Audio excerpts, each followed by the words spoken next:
Here, you can take this one right here. Yeah, actually, you take this one, GFed. I'll slide.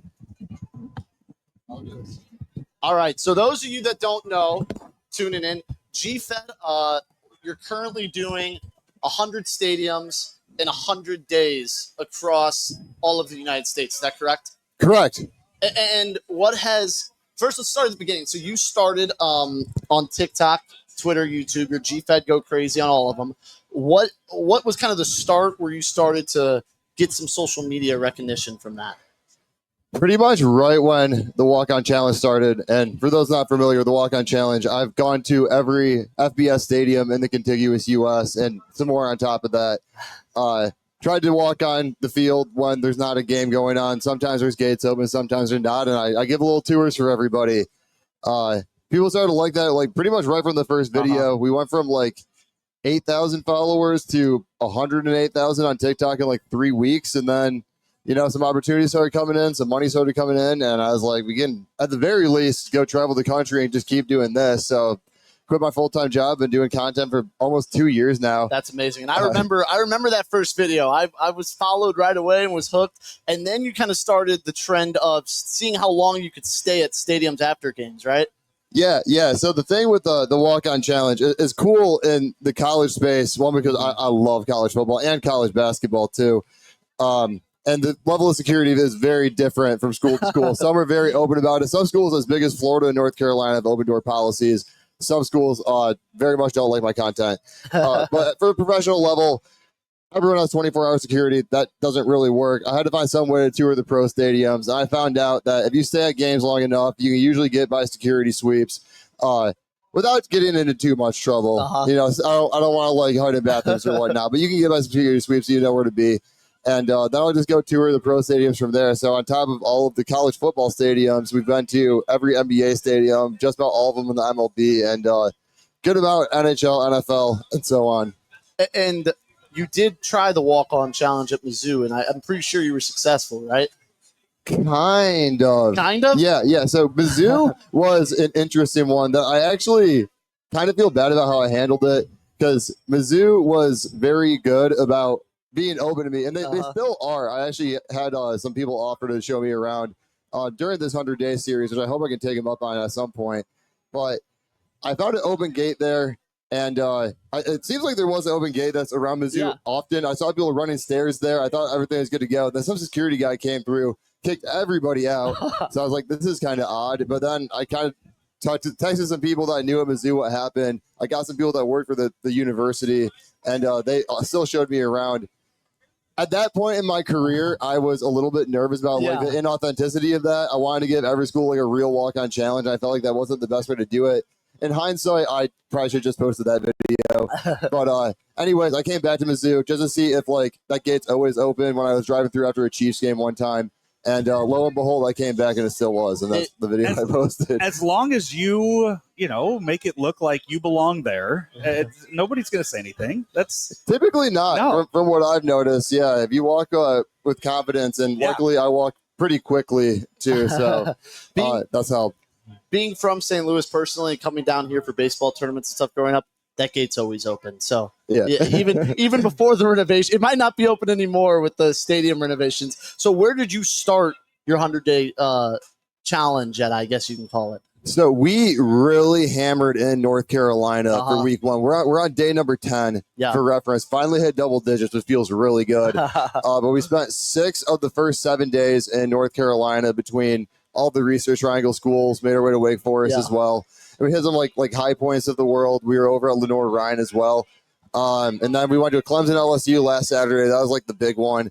And we now have branched out over into the western part of, before you get to the Mississippi River, or now just west of it now. But we were at Louisville last night, and then Mizzou today, and then we're going to dip into the NFL a little bit, go to the Colts Sunday, Bears Monday. So you said you had this, I believe it was a 6.5 hour drive this morning. A little less than that, more like 5.5. Is that your most daunting, or is there a more daunting one later in the trip? I'm sure there's gonna be a more daunting one. This one, like, it wasn't the best, but it still felt manageable enough. Like, I mean, I'm still here to make it for the tailgate 3 hours early and to do this. Right, exactly. But I'm trying to keep most of them like under 7. I think once you get above 7, that is just like too much time on the road and too little time for content. So now I've seen you on Twitter and stuff talking about how great this rivalry is. I'm just curious, what do you know as kind of an outsider about this rivalry? Obviously, basketball, it's been played, Mizzou beating number 1 Kansas in the winter. Now it's been 14 years, almost over 5,000 days since these two teams played in football. Yeah, that's unbelievable to me, first off. From what I've understood, and I'm getting an outside perspective, and as I go around today making this video, one thing I really do want to unravel from both sides, because I'm sure there's plenty of Kansas fans here too. It sounds like this is a union versus the Confederacy, if I'm understanding it right. So it started with the burning Kansas, and I think it was people coming from other states other than Missouri coming into Kansas because it was a free state. They were trying to vote, and there was people in Kansas who wanted to be a free state, and people from the South came in through Missouri. So I think Missouri gets a little bit of a bad rap for it, but I mean, I'm sure it was Missourians, but it was kind of like a guerrilla army coming in, and that's where the war started in the 50s. They play in 1891 for the first time, and since then, the second oldest rivalry in the FBS. Yeah, I do really like that angle of it too, because there's so many rivalries where like they're just rivals, but because of proximity, there's not actual like a real reason to dislike that team. Yeah, I think like I went to Western Michigan. We have a big rivalry with Central Michigan, but like outside of us just being in the same conference and kind of close to each other, there's not really that much reason to hate Central, even though I still do. But as far as like this goes, like like there is bad blood that goes on for centuries. Yes. They call it the border war, and it's because there was a little war over the border. I think that's why, and I think it makes it cool now, 170 years past that, of you can still go to war to protect the border with Mizzou and Kansas. I think it's interesting to cover this too, because it sounds like to Missouri fans, Kansas is the biggest rival, and to Kansas fans, Missouri is the biggest rival. But since you guys haven't played in so long, I don't think a national audience really expects that. I mean, before I really dove into the amount of college football lore that I've done in the last couple of years doing this, I would have always assumed the biggest rival of Kansas is Kansas State. Yeah. And the biggest rival of Missouri, like, probably at this point would be some SEC team. Yeah. But yeah, I mean, seeing the amount of bad blood here still after 14 years of not playing in football, like I just had to be around to see this for myself and document it. And I just graduated here in May, so the last 4 years, obviously no Kansas, at least in football, but still every third quarter in between the fourth, they played Mr. Brightside, and FKU is chanted in between the chorus. So it never goes away, and I don't think it goes away for the Kansas side either. I think it was cool that basketball was able to kind of ignite the rivalry leading into football. I think that was a cool way that they did it. Both teams are like pretty solid right now game, too. Yeah, I mean, like Kansas is like really good out the gate. I mean, I'm sure the Missouri people who are listening to this don't want to hear you talking about Kansas first, but they've looked really, really solid off the gate. And compared to what the last decade of Kansas football was, I don't think we really missed too much with the rivalry, if I got to be candid. And then Missouri under Drink, I mean, they've been looking like a very competent SEC team at worst. So I think there's some aspiration for this team too, that they're going to have to get over this hump if they want to be a player in the SEC and then later on into the college football playoff fighting for one of those bids. And I think why this one brings so much spice is a lot of times if you ask the guys that were fans in the 90s, the early 2000s, is, oh yeah, beating Kansas is the most important thing. We went 5-7, or we were both had 4 or 5 wins, but we beat Kansas that year. 2007, obviously, is the fight for number 1 and one of the greatest games in college football. Mizzou wins, becomes number 1. But now it's 2 programs on the rise, 2 programs really with, I think, Mizzou a little more than Kansas. Chances of getting into the college football playoff with a 10-2 record, both programs probably would. Yeah, and people have their opinions about the 14 playoff, the 12-team playoff, but like stuff like that is where I think the 12-team playoff is good. And I have my feelings for both sides of it, of course, but I feel like in a 14 playoff, this is a game that like probably doesn't have playoff implications, but this early in the season with 2 teams that hate each other like this, it's cool that not only like the pride of winning the rivalry is on the line, but also like postseason success is like a very big factor here. So now, before you go to your tailgating and stuff, let's get a little breakdown. What would your score prediction today be? Who do you think comes out on top?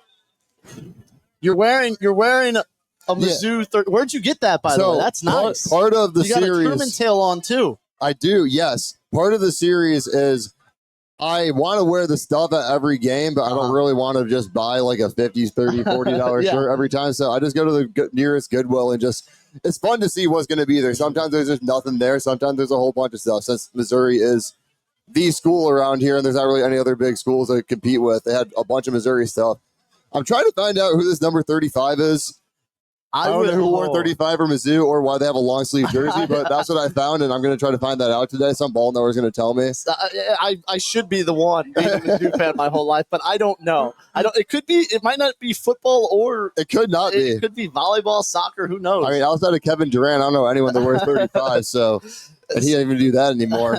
But as far as the game prediction, man, I mean, I put you on the spot. I don't want Missouri fans to hate me, but deep down in my gut, I've been really impressed with Kansas. Luckily, the first 2 weeks, I think Kansas might pull this out. Oh no! I think they might. Don't hate me. I'm speaking from my gut. I'm speaking from my mind, my heart. I'm wearing the Mizzou stuff. I want them to win. I'm cheering for them today.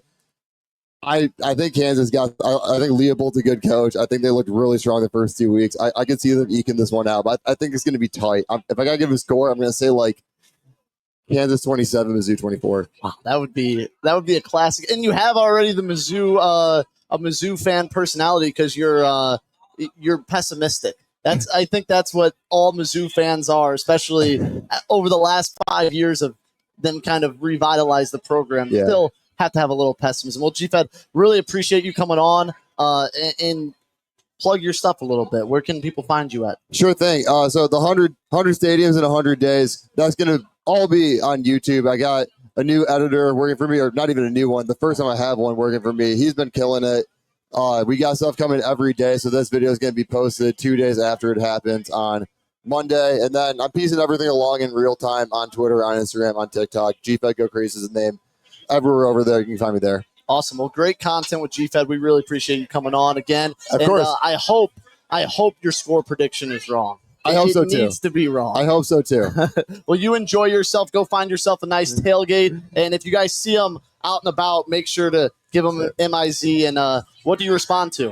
Do you know? It's got to be ZOU, right? There you go. There you go. Your first one. Now, thanks to GFed, we want to take a moment now to thank our sponsors. And we're going to thank DraftKings first off here. Missouri, get ready. The wait is almost over. DraftKings is America's top-rated sportsbook app. It's coming soon to the Show Me State. And you can sign up today. New Missouri customers can get $300